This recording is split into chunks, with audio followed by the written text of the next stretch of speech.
မောတိအစိမ်းကိုအခွန်ခွာပြီးတော့မှတလက်မပတ်လေရေခန့်လီထားပါမယ်ကြက်တကောင်ကိုအစင်ပြေသလိုခုတ်ထွတ်ထားမယ်ကြက်သွန်နီခရမ်းချင်တီးနဲ့ငရုတ်ဒီဇိမ်းတွေလည်းလီထားမယ်စပလင်လေးတွေကိုထောင်းထုပြီးတော့မှထုံလေးဖြစ်အောင်ခြိထားပေးမယ်ဂျင်းနဲ့ကြက်သွန်ဖြူလေးကိုညှက်အောင်ထောင်းထားမယ်ကျမထိုင်းပင်စိမ်းရွက်လေးကိုသုံးထားပေးမယ်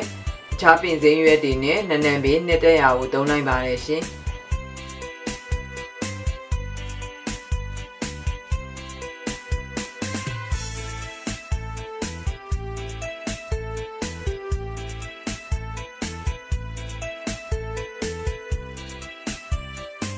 ငါးငံပြာရည်ရေနွေးနဲ့ပင်စိမ်းရွက်လေးကလွဲပြီးတော့မှကျန်တဲ့ပါဝင်ပစ္စည်းအလုံးကိုအိုးထဲထည့်နှံ့သွားအောင်နှိပ်ပြီးတော့မှ7မိနစ်ခန့်နှံ့ထားပါမယ်ပြီးရင်တော့မီးပြင်းပြင်းနဲ့လိုတလို့လုံးဝကြော်ပေးပါမယ်ရှင်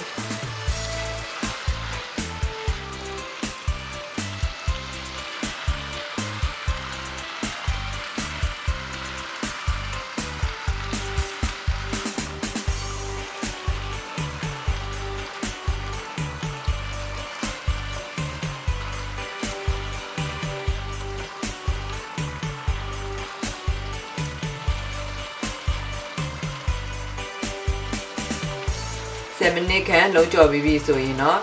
ငါးငံပြာရည်ထည့်မယ်ရေနွေးထည့်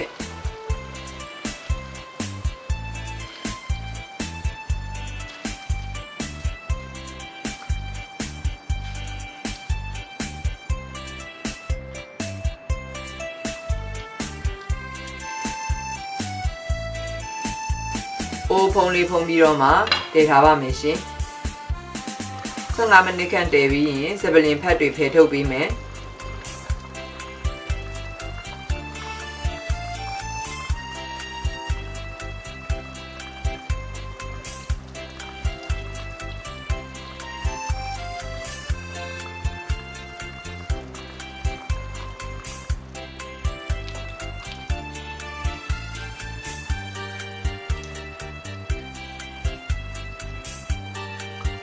ပင်စိမ်းရွက်လေးဖြန့်ထည့်